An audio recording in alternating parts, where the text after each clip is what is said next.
Imagine this. You're walking through a museum filled with mirrors, every surface reflecting not your body, but your beliefs, your fears, your convictions, your memories. The hall is silent. Not a sound, except your footsteps echoing through eternity. But then something shifts. You catch a glimpse of a version of yourself you don't recognize, shoulders slumped in a way you never noticed, lips curled with a bitterness you never admitted. And written across the reflection's chest is a single word: failure. It wasn't etched into your skin, no one carved it there. You didn't write it down, didn't say it aloud. But it's there, burning with certainty. And suddenly, you remember the first time someone called you that. Maybe it was a teacher, or a parent. Maybe it was you. The mirror changes again. Now you see yourself smiling, radiant, unapologetically alive. Another word appears: free. This time it feels alien, like a word not meant for you. You flinch, even as your reflection leans in closer. And you wonder, why does that word feel more threatening than the first? Words, simple sounds tied to symbols, right? Lines on a page, vibrations in air, harmless. Or are they? What if you've built your entire identity on words spoken to you when you were too young to question them? What if the life you're living is not yours, but a dictionary someone else wrote in your bones? Words have no mass, no color, no scent, yet they can shape the trajectory of nations, kill a soul without touching skin, and resurrect hope from beneath rubble. You've been ruled by them since before you could speak. And here's the paradox: the more you rely on words to define the world, the more you become imprisoned by them. What happens when your mind confuses the label for the truth?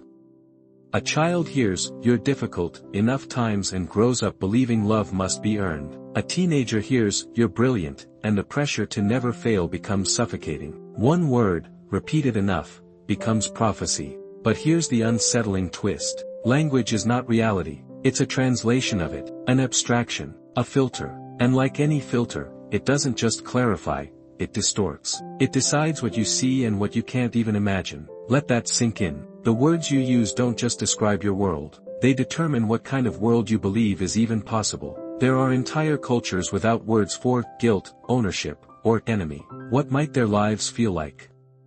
How might your suffering dissolve if you simply lacked the word for it? You might think, but I'm the one choosing my words. I have agency, are you? Or were those words chosen for you long ago, drilled into your subconscious by parents, peers, pastors, teachers, lovers, commercials, algorithms? Every time you say, "I can't," something in you wilts. Every time you say, "I have to," you surrender. But switch the phrasing, say, "I choose not to," or "I won't," and suddenly, the spine straightens. The air clears. The difference is just a word, yet it redraws the borders of your reality. Now think about the words you never say aloud. I'm lonely. I'm angry. I feel like a fraud. I want to leave. I want to be seen. Each unsaid word is a prison cell, built brick by invisible brick, lined with silence. You may smile on the outside, but within, a storm brews, unspoken, unnamed, and therefore, unhealed. So ask yourself, who are you without your words? If you had to meet yourself without the crutch of language, without the masks of adjectives and definitions, who would be left standing? Better yet, who could you become? This isn't just semantics. This is existential warfare. If words can heal, they can also curse. If they can liberate, they can colonize. If they can elevate you to greatness, they can also reduce you to rubble. And here's the terrifying truth: most of us don't choose our words. We inherit them, we repeat them, we live them without ever questioning their roots. We become mouthpieces for someone else's narrative, not realizing that every word we speak is either building a cage, or breaking one. So when did you last interrogate your vocabulary? When did you last question the terms of your own inner dialogue? More importantly, what if the language you're using is the very thing that's keeping you from becoming who you're meant to be? You may think you're trapped by circumstances, by biology, by society, but what if your real prison is syntactic? And what if the only key to freedom lies in rewriting your internal lexicon? This is not a small question, it is the question, because if words can shape your thoughts, and thoughts shape your reality, then who really holds the pen?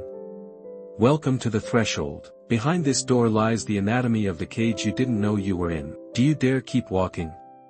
You walk deeper into the hall of mirrors, no longer searching for reflections, but for origins. Somewhere along the way, words became more than tools, they became truth. But who gave them that power?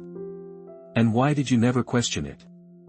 The problem isn't that you use language. The problem is that language uses you. Carl Jung once wrote, "Until you make the unconscious conscious, it will direct your life and you will call it fate." Words are the architecture of that unconscious. They are the scaffolding upon which every belief, every assumption, every fear is built. But the tragedy is that most of it was built without your permission. You were taught language before you had the faculties to choose it. You were handed symbols and told, "This is a chair. This is love. This is God. This is success." And you believed them, because children must believe to survive. But with belief came obedience, not just to people, but to the invisible order of words themselves. Language is never neutral. It is seeded with value judgments, biases, power dynamics. The word normal, for instance, has shattered lives. Who decides what it means? Who falls outside it? How many dreams were abandoned because someone feared being abnormal? Now consider Friedrich Nietzsche, who warned that truths are illusions which we have forgotten are illusions. Language, he argued, is the great masquerade. We mistake symbols for substance. We say freedom and believe we've touched it. We say pain and think we've captured it, but we haven't. We've only wrapped the infinite in syllables and called it done. And so we live under the illusion that words are reality. But reality is raw, chaotic, unspeakable. It is pre-verbal. It is the scream before it's named as anger, the ache before it's labeled grief. Language simplifies. It sanitizes. And in doing so, it hides the sacred, the animal, the ineffable. Arthur Schopenhauer took it further. He believed that language is one of the tools the will uses to deceive us. We speak of choices, of goals, of logic. But behind it all is a blind, relentless force, what he called the will to live. Words are its camouflage. You say I want success, but underneath, the will demands survival, power, dominance. Words give these urges polish. They make them socially palatable, but they also keep us blind to the truth underneath. So what's really happening? Every time you speak, you aren't just communicating. You're performing. You're aligning yourself, sometimes unconsciously, with the worldview your language enforces. Let's go deeper. Jean-Paul Sartre, the existentialist, declared that man is nothing else but what he makes of himself. And yet, what you make of yourself is inevitably filtered through the vocabulary available to you. Your freedom is limited by your lexicon. You can't become what you can't conceive. And you can't conceive what you don't have words for. This is not merely poetic. It is neurological. Studies in cognitive linguistics show that language literally shapes perception. The famous Sapir-Whorf hypothesis suggests that speakers of different languages experience the world differently because of the structure of their speech. Some languages have no future tense. Some have dozens of words for snow. Some have no word for possession. What does that do to how they think, love, fight, dream? And you? You live inside a language that is obsessed with binaries, success/failure, strong/weak, masculine/feminine, good/bad. Even when the world is gray, you are forced to choose black or white. Even when you feel 1,000 things, you're asked to name only one. Now reflect on this. How much of your inner suffering is a failure of language to carry the weight of your experience? How often have you tried to explain your sadness and found the words laughably small? How often has your love felt too big for the phrase I love you? And yet, we keep returning to the same worn-out phrases, hoping they'll do justice to what haunts us. They never do, because language can't contain the soul. It can only point to it. And yet, this is the prison. We forget this. We begin to believe that what cannot be said cannot be real. We lose touch with the body, with the instinct, with the mystery. And that's when the deepest problem sets in. When we no longer feel, we merely name. When we no longer experience, we define. When we no longer question, we repeat. Aldous Huxley warned that our greatest danger would not be oppression, but sedation. Not censorship, but saturation. A world where language becomes so automated, so repetitive, so hollow, that we forget to mean anything at all. Words become noise. Thoughts become slogans. The self becomes a headline. And this is where you must begin to awaken. Ask yourself, how much of your personality is just a collection of descriptions you've accepted? I'm not creative. I'm shy. I'm bad at math. I'm a good person. I'm broken. These are not truths. They are narratives. And narratives are made of words. But behind those words lives something wild. Something wordless. Something that cannot be reduced to this or that. That is your true self. Viktor Frankl, survivor of Auschwitz and father of logotherapy, said that between stimulus and response, there is a space, and in that space lies your power to choose. But what he didn't emphasize is that within that space, language is both the key and the lock. How you describe your suffering changes how you endure it. How you name your purpose determines whether you find it. You do not experience the world as it is. You experience the world as it is named. So what happens when the names are wrong? You become alien to yourself. You mistake the map for the mountain. The word self becomes a substitute for your living, breathing being. The word failure becomes your fate. The word hope becomes a pill you swallow without tasting. But now, you've begun to see it. Now, the architecture of the cage is visible. You see the scaffolding. You hear the echoes of old labels, teacher, friend, enemy, sinner, savior, and they no longer hold the same power. They start to sound like what they truly are, echoes. And in that moment, a crack forms. The walls tremble. But before we escape, we must first trace the full dimensions of the prison. You've seen the roots. Now it's time to face the consequences, not just personal, but global. You stand at the edge of your own awareness, stunned by the revelation that the bars of your mental prison were never made of steel, but of syllables. But this realization is not enough, because words, once embedded, don't merely limit your experience, they create it, quietly, relentlessly, with surgical precision. Here lies the most chilling truth of all: language doesn't describe your reality, it decides it. You think in words. You remember in words. You judge, categorize, and define through words. But what if the very act of naming is an act of distortion? What if, in your attempt to capture the world in language, you sever yourself from it?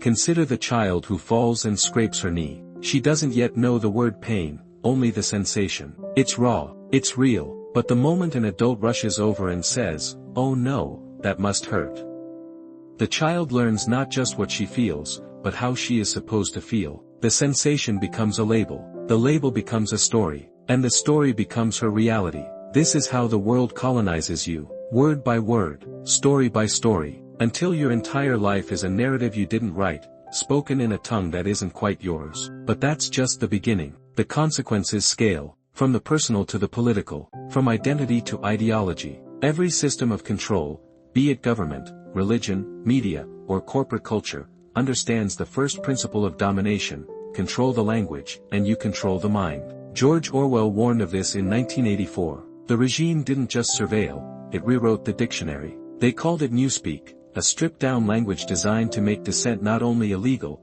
but linguistically impossible. If you can't say freedom, you can't think freedom. If you can't say revolution, then revolution dies in the womb of silence. But you don't live in a dystopia like Orwell's. Or do you?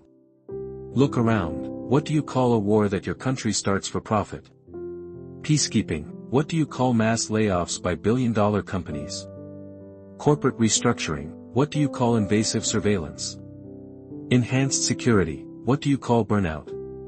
A productivity challenge. What do you call trauma? Character building. Language has become the veil that hides atrocity, the smile that masks cruelty, the euphemism that sedates rebellion. And the worst part? You've internalized it. You use these phrases casually, never questioning the rot beneath their surface. You tell yourself you're fine, even when you're breaking. You say you're busy, when you mean disconnected. You call yourself lazy, when your soul is simply tired of pretending. This is not semantics. This is spiritual suffocation. You are drowning in borrowed words. Words that flatten your complexity into convenience. Words that erase nuance, silence your instincts, and shape your worldview like a mold shapes molten metal. And the consequences don't stop at the individual. Entire cultures rot from the inside when their language becomes hollow. The philosopher Byung-Chul Han writes of our current age as the burnout society, where language has lost its depth and density, replaced by hyper-efficiency, self-marketing, and compulsive positivity. You no longer speak to connect, you speak to perform. Every word is curated. Every message, optimized. Authenticity is sacrificed on the altar of the algorithm. You no longer talk to each other. You talk at each other, through screens, through posts, through pixelated parades of hashtags and headlines. Language becomes commodity. Communication becomes transaction. Meaning becomes noise. And amidst this noise, your sense of self dissolves. Neuroscience backs this up. The brain, according to neuroplasticity research, adapts to the linguistic environment it's immersed in. The more you use certain words, the more they carve grooves into your neural pathways. Over time, These grooves become trenches, habits, identities. This is how a person becomes a slogan. This is how love becomes cliché. This is how oppression becomes policy. Because once a word is repeated enough, it stops being questioned. It becomes fact. Take the phrase mental illness. It's ubiquitous. But what does it mean, really? A label? A condition? A chemical imbalance? Or is it a convenient framework to pathologize human suffering that might be a rational response to an insane world? What about success? You say you want it, you chase it, you define your worth by it, but whose definition are you using? The capitalists? The influencers? Your parents? Is it the number in your bank account, the likes on your photo, the prestige of your degree? Or is it something quieter, less linguistic, like peace?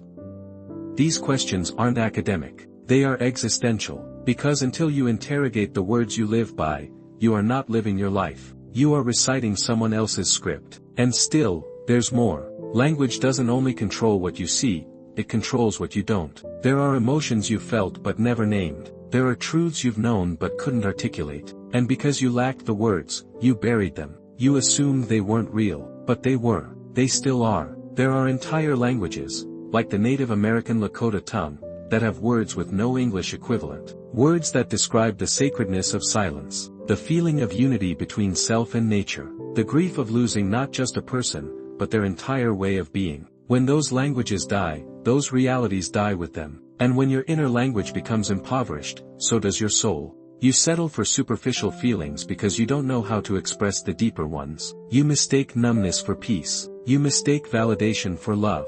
You mistake convenience for truth. And all the while, you walk further away from yourself, further from authenticity, further from wonder, until one day, you wake up and realize, you are fluent in a language that has nothing left to say. And yet, there is still a whisper beneath it all. A voice that doesn't speak in words, but in knowing. It pulses in your chest. It trembles in your silence. It watches from the spaces between your thoughts. It knows that before you were taught what to say, you were something unspeakable. That is what you must return to. But to return, you must rebel. You must unlearn. You must break the spell. The question is no longer what has language done to you. The question is, will you fight back? You now see the walls. You know their material, word, label, narrative, system. You've traced the blueprints of your cage back to the moment you first said, I am, and believed it. But seeing the prison is not the same as escaping it. Escape requires rebellion, and not the kind you've been sold in movies or slogans, the loud, the violent, the theatrical. The rebellion we speak of is subtle, sacred, surgical. This is a linguistic revolution, a war not of weapons, but of awareness. Because the words you've inherited are not neutral. They are artifacts of history, culture, trauma, power. Most of them were given to you by people who were not free themselves. So how could they teach you the language of liberation? The first step in breaking free is not to speak differently, it is to listen differently. Listen to how you talk to yourself in silence. Notice the phrases that appear like reflex. I can't. I'm not good enough. I should. This always happens. I guess that's just who I am. These aren't observations. They are incantations. And you've been chanting them for years. So stop. Mid-sentence, mid-thought, mid-collapse, interrupt the script. Catch yourself in the act of self-narrating, and insert silence. Not a new word, just space, just breath. Because that is the real power of rebellion. It begins in the pause. In that pause, a doorway appears. And through that doorway walks choice. Rebellion is reclaiming your right to choose new words, or none at all. It's the refusal to speak just to fill the void. It's the courage to name things as they feel, not just as they should be called. It's the audacity to say, I don't know what to call this, and let that be enough. You were taught to fear ambiguity, but freedom lives in the unnamed.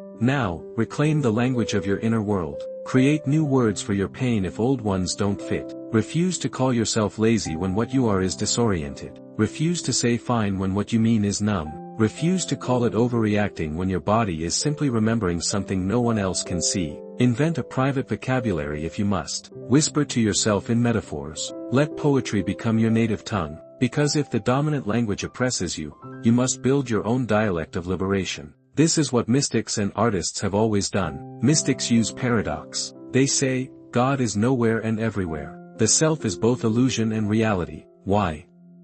Because they know that truth cannot survive in plain language. It needs mystery. It needs contradiction. Artists do it too. They paint what they cannot say. They choreograph unspeakable grief. They write songs that don't make sense but feel like home. Follow them. Let your rebellion be creative. Use language like a sculptor uses clay, not to replicate reality, but to reimagine it. To make room for the impossible, the beautiful, the irrational, the divine. This is not an escape from language. It is a return to language as magic. And magic is always rooted in intention. So ask yourself, what intention do your words carry? When you say I have to, are you invoking chains?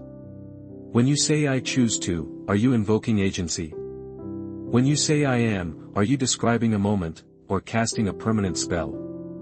Speak slowly, speak intentionally, or don't speak at all. Rebellion is not just about what you say, it's about what you refuse to say. Refuse to echo hate, even if everyone else is doing it. Refuse to speak in the tone of the algorithm. Refuse to reduce your joy to a caption. Refuse to distill your sorrow into a tweet. Take back your time. Take back your tone. Take back your voice. And then, do something radical. Speak truthfully. Not politely. Not professionally. Not performatively. Truthfully. Say I don't know when you don't. Say I'm hurting when you are. Say I love you without irony, without defense, without a smirk to soften the blow. Let language become sacred again. This is not idealism. It is survival. Because when your words align with your soul, you become coherent, whole, dangerous. The system doesn't know what to do with someone who speaks from that place. It can't categorize you, can't market to you, can't predict your next move. And that's how the revolution begins. Not out there, but here, with you, reclaiming the script, rewriting the glossary, renaming the world in your own voice. And what of silence?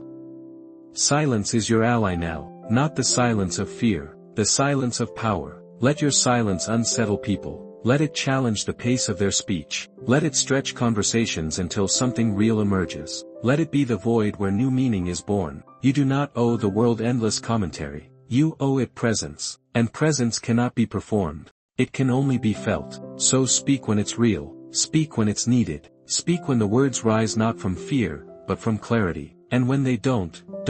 Because every time you choose your words with awareness, you dissolve a piece of the cage. And that, too, is rebellion. What if the truth can't be said? What if the most powerful realization is the one that unravels the very need for realization? You've traced the architecture of your inner prison, brick by brick, word by word. You've tasted the bitterness of inherited language and dared to speak something new. You've begun to see through the veil of false labels, cultural commands, the hypnotic rhythm of conditioned thought. And now comes the final step. The last, most dangerous, most liberating truth. You are not the words you speak. You are not even the one who speaks them. You are the silent awareness beneath all language. The one who hears. The one who watches. The one who was there before you were ever called by a name. Imagine this. You walk into a room, and everyone calls you by a name that is not yours. You respond because it's easier than correcting them. Days pass. Years. A life. Eventually, you forget you ever had another name. You begin to think this is who you are. Now, imagine you wake up. Someone calls you by your real name, a sound you haven't heard since the beginning of time. And something in you remembers. Not logically, not in language, but like a tuning fork vibrating in your bones. This moment, this recognition,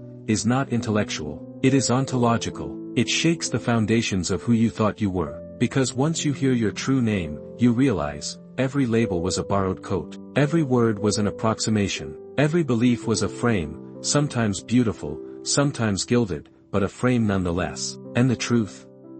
You are what exists before the frame. You are the field, the silence, the watcher behind the eyes. The mystics called it the self, the witness, the I am before form. The Buddhists called it anatman, no self, not because you are nothing, but because what you are is beyond thingness, beyond object, role, identity. Even the phrase, I am, is too much. Even that, 2 words, is already a step too far. Because you cannot speak what you are, you can only be it. Let that haunt you, let that humble you. All your life, you have tried to name your purpose, your identity, your calling. You have searched through dictionaries and doctrines, affirmations and arguments, always chasing a sentence that would finally contain you. But the sentence never comes, because you are not containable. You are the blank page, not the story written on it. And this is both terrifying and divine. Terrifying, because it means you will never be able to hold on to anything permanent in the world of words. No label will ever be final. No identity will ever be safe. All of it, parent, child, lover, survivor, leader, failure, success, is transient. But it is divine, because it means you are free. Free to change, free to play, free to shed skin after skin without losing yourself, free to be unnamed, undefinable, immeasurable. You are not a noun. You are a verb. You are the act of becoming, again and again, in every moment. And in that realization, there is power beyond comprehension. Because when you are no longer bound by the spell of self-description, you cannot be manipulated. You cannot be reduced. You cannot be bought, controlled, provoked, or boxed in. You move like water. You burn like fire. You speak with the voice of 1,000 ancestors and the silence of 1,000 futures. You become poetry itself. Not a poem, a finite structure of rhyme and meter, but poetry as a force, a breath, a pulse, a mystery. And so, in this final place, this unspeakable place, you must ask yourself, what would it feel like to live without a story? To wake up and not immediately remember who you're supposed to be? To meet each moment as if for the first time? To walk into a room not as a name, but as presence? Could you do it? Could you let go of needing to be someone long enough to become something real?